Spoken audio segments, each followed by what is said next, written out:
आज रात निकली, प्रातः काल होगा, नित्य क्रियाओं से निवृत्त होगी।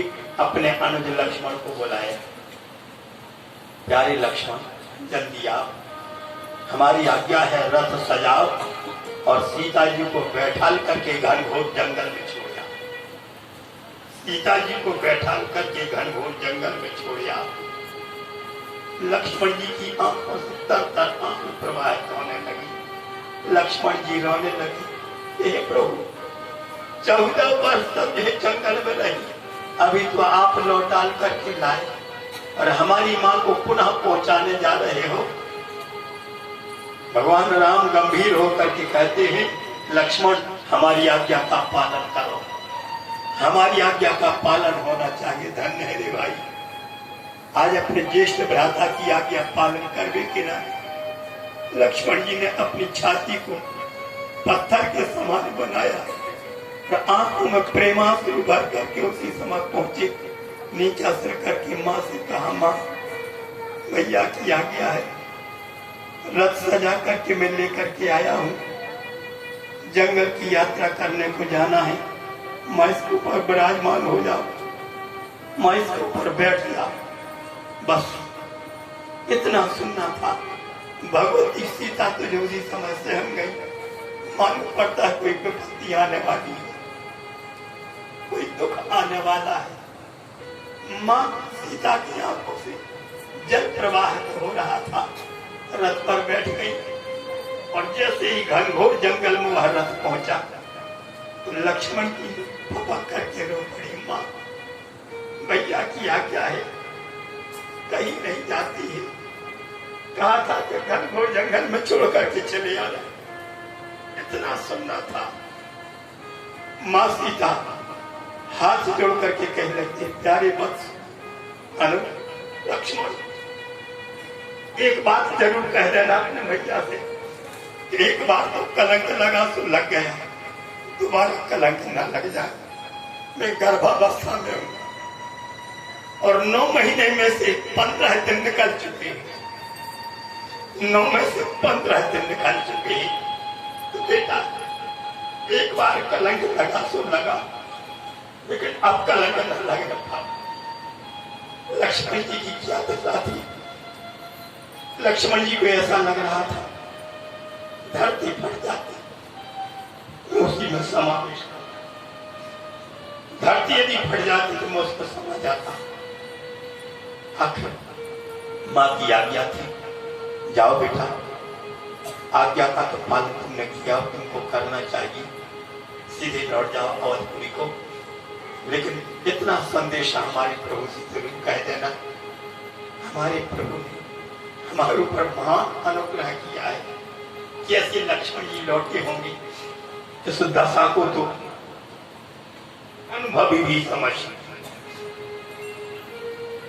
इसको कहते हैं प्रेम का कला। सज्जनों, बड़ा कारुणिक दृश्य है। इस कला को भगवान बांके बिहारी कृष्ण कन्हैया ने एक दिन में प्राप्त कर पाया। भगवान परब्रह्म परमात्मा कृष्ण ने दाऊ भैया के साथ में एक दिन में इस कला का जो उन्होंने ज्ञान प्राप्त किया कि किस प्रकार से 9 में से 15 घटाए जाते, 8.5 महीने बचे। पर ब्रज का आचार्य सुखदेव जी कहते हैं, राजन तुम बड़े मणि योग के साथ इस कथा का रसपान करने जा रहे हो। एक एक कला का उन्होंने अर्जन किया। चतुष्षष्ठी दिन आई, चतुष्षष्ठी कलायाम रखा। 64 दिनों में उन्होंने 64 कला का जो है ज्ञान प्राप्त कर लिया। और जब पारंगत हो गए तो अपने गुरुदेव से निवेदन किया,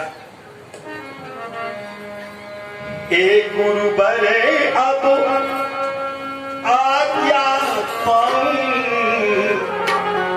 आप कहो दक्षिणा।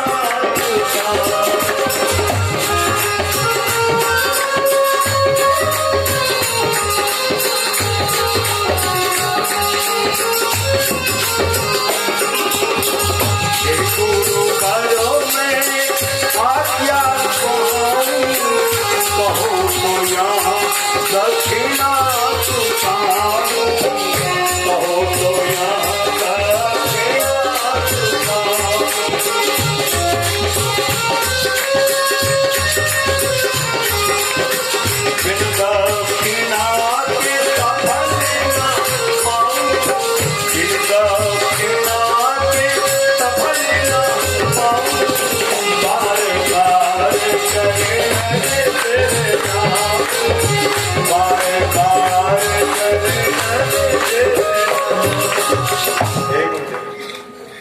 दो, आपने हमको ज्ञान दिया, हम आपको दक्षिणा प्रदान करना चाहते हैं। बिना दक्षिणा के ज्ञान अधूरा माना जाता है। आपने जब हमको ज्ञान दिया है तो हम तो आपको दक्षिणा जरूर देंगे, जो हमारी हैसियत होगी, जो हमारी सुगमता होगी, जो हम देने में योग्य होंगे। शांतिपन गुरु कहने लगते हैं, वत्स तुमने जो यहाँ पर लगन के साथ में विद्या का ज्ञान प्राप्त किया है, अथो गुरुकुले वासो इक्षमता उपजग में तु काश्यम सांदीप निर्नामो यवंती पुरवासिनम। आज इस अवंतिकापुरी में तुम लोग पधारे हो और जो ज्ञान प्राप्त किया है, हमारी छाती फूल गई। हमको बड़ी प्रसन्नता है कि ऐसे ही योग्य बालक हमको प्राप्त होगी कि जिन्होंने एक दिन में ही एक एक कला का ज्ञान प्राप्त कर लिया, एक कला का जो अर्जन उन्होंने कर लिया। हम तो प्रसन्न हैं, आशीर्वाद दे रहे हैं। उसी समय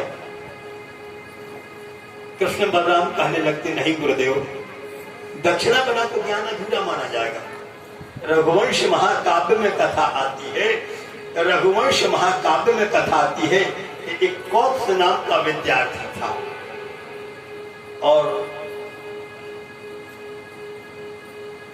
उसी समय आज वर्तंतु शिष्य, आज उसने विद्या अध्ययन किया और जब दक्षिणा के लिए आग्रह किया कि हे गुरुजी, आपने हमको ज्ञान दिया, आपने हमको विद्या पढ़ाई, हम आपको दक्षिणा देना चाहते। गुरुदेव ने बहुत बार मना किया, अरे भाई तुमने विद्या पढ़ी, अच्छी पढ़ी, अब हमको तुमसे दक्षिणा नहीं चाहती, लेकिन वे नहीं माने। जब बारंबार आग्रह किया तो गुरुदेव को प्रेम का रोष भराया। बारंबारम दक्षिणाम दातुम समर्था तही ममाज्ञाम पालय चतुर्दश कोटिमिताम स्वर्ण मुद्रायाम समानीयता। बार बार कह रहे हम दक्षिणा देंगे तो ठीक है, जाओ 14 करोड़ सोने की मोहरें लाओ, 14 करोड़ सोने की मोहरें। अब बालक था, विद्यार्थी जीवन था, एक मोहर तो मिल नहीं, 14 करोड़ कहां से ले आए। लेकिन उस समय त्रेता युग की कथा सुन रहे हो आप लोग। अयोध्या नगरी में उस समय राजा रघु का राज्य था और रघु इतने उदार थे, रघु इतने समर्थ थे कि जो भी याचक आता था राजा रघु उसको निराश नहीं करते थे। राजा रघु उसको जो है वापस नहीं करते थे, उसका मनोरथ सिद्ध करते थे। और वह गया और 14 करोड़ सोने की मोहरें लेकर के आया, गुरुदेव की दक्षिणा चुकाई। सांदीपन बोले, जब बार बार कह रहे तो ले आ दक्षिणा, लेकिन दक्षिणा हमारे मन की मांग है। हम कृष्ण बोले, कौन सी दक्षिणा? बोले, हमारे एक पुत्र हाथों, एक ही लड़का हाथों, समुद्र में स्नान करवे होगा, सो जितना से गोता लगा स्वाद तक नहीं होगा। यदि दक्षिणा चुकाना चाहते हो तो तुमसे साधारण दक्षिणा का मांगे, मृतक बालक को दे दो। भगवान तो समर्थ थे, उन्होंने दाऊ भैया को साथ में लिया और संयमनीपुरी में गए।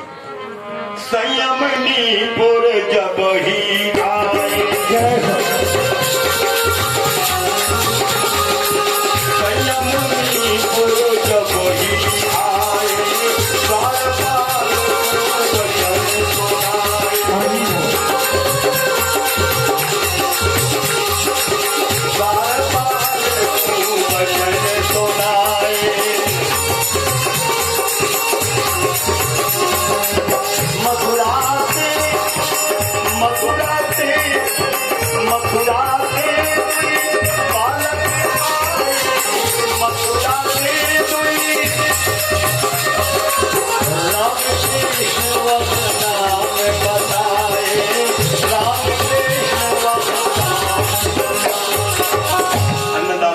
जय हो, आपकी जय हो। भाई यमराजा से कहा, मथुरा से दुल्हन कहा है, नौकर चाकर गए।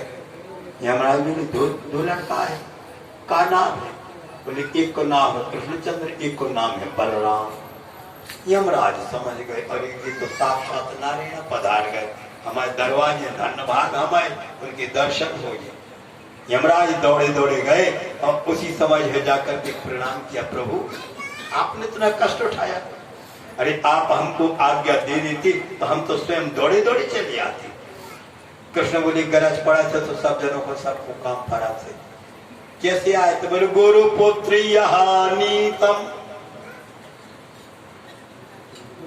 निज कर्म निबंधनम आनयस्व महाराजो मच्छासन पुरस्कृता। हमारे गुरु सांदीपन का एक पुत्र समुद्र में स्नान करने को गया था, जल में डूब गए, लौट करके नहीं आया, आपके लोक में आ गया, सो हम वापस ले भी आए। यमराज हाथ जोड़ के कहते महाराज ऐसी आज्ञा ले दी, जो काम आज तक नहीं भाव मरो आदमी कहो लौट तो सोई है, जो मर करके मृत्यु लोक से हमारे लोक में आ गया वो कवम जीव वापस नहीं हो। कृष्ण बोले भले कवम वापस नहीं हो, लेकिन हम तो वही खोले अभी के लाने आए हैं, बोले भागवत महापुराण की जय। जो काम को न कर सके वही तो भगवान कराते हैं, जो काम कोई ना कर सके उसी को ठाकुर जी करती हैं और करवाती हैं। असंभव को संभव तो ठाकुर जी क्या करा। यमराज बोले तो महाराज मरो लड़का वापस नहीं हो। कृष्ण बोले तो ठीक है, हमारे प्रश्न को उत्तर दे दी, फिर हम लौट जाए। यमराजा बोले आपको प्रश्न कौन सा है। कृष्ण बोले हमारा प्रश्न जो है कि एक राजा ने लगा बगीचा, कई प्रकार के पेड़ पौधा लगी थी, उनमें रखवाली के लाने एक नौकर बैठा दो माली के लाने, तो माली देख रेख करा, तो आम के फल लगे थे, केला के फल लगे थे, बिही के फल लगे थे, नाशपाती के फल लगे थे, ऐसे ऐसे वृक्षों में फले भी फल। एक दिन रानी को मन भाव अपने स्वामी से कहा आपने बगीचा बना तैयार कर और हमने अभी तक नहीं देखो, तो हमारा ने लवा चले। राजा ने जैसे ही अपनी प्रिया का आग्रह देखा, रथ सजवाया और उसी समय आज प्रस्थान किया। पके पके फल लगे हुए थे, एक पको आम लगो तो भैया, अधिक तो नहीं तो उसमें एक ही आम दिखलाई पड़ रहा था, वह भी नीचा था। रानी ने सोची कितना अच्छा पको आम लगो है, का करे हमने तोड़ लिया। तो जैसे ही रानी ने हाथ बढ़ा वो फल तोड़वे के लाने, मालिया तो ने हाथ पकड़ लिया, रानी साहबा बोले तोड़ दी, वो तो हम बचाया है रखाया है। रानी की नेत्र भी लाल हो गए और राजा बिल्कुल आग बबूला हो गया। अब उसी समय कृष्ण पूछा थे कहो यमराजा तुम बताओ, बगीचा राजा को, रानी राजा की, रखवाली के लाने नौकर बैठा दो माली के लाने, दो कौड़ी के नौकर ने को रानी को हाथ पकड़ला फल नहीं तोड़न दो तो के संगे का कर चाहिए। यमराज बोले ऐसे नौकर के लाने ने कहा के बाहर कर दो चाहिए, नौकरी से अलग कर दो चाहिए। तो कृष्ण बोले सुनो, जब संयमपुरी नाम की नगरिया जो है हमारा बगीचा और जितने जीव यहाँ पर जिया है सब फल और नौकर आओ तुम, तो हमें जिस जीव रूपी फल की जरूरत है तुम नहीं कर रहे तो फिर और सस्ते अंदाज की भाषा में बेचारो यमराजा से उठाकर महाराज एक नौकरी से अलग करके हम अब भाई वो जीव को तैयार करके आपको दे रहे, अस्थि पंजर तैयार करते हुए, मांस मज्जा तैयार करते हुए उसको प्राण देकर के यमराज ने वापस कर दिया। और जैसे उस बालक को लेकर के जीवित अवस्था में कृष्ण बलराम ने अपने गुरुदेव को समर्पण किया। गुरुदेव की आंखों में प्रेम की आंसू छलक आए, शिष्य हो तो तुम जैसे हो, जिन्होंने आज गुरु की आज्ञा का पालन किया, गुरु की आज्ञा का जो तुमने यहाँ पर पूर्ण सा अक्षर सा इनके दुख को निवृत्त किया और उनको परम आनंद प्रदान किया। तो प्रिय बंधुओं, इस प्रकार से भगवान विद्या अध्ययन करते हुए लौट करके आए।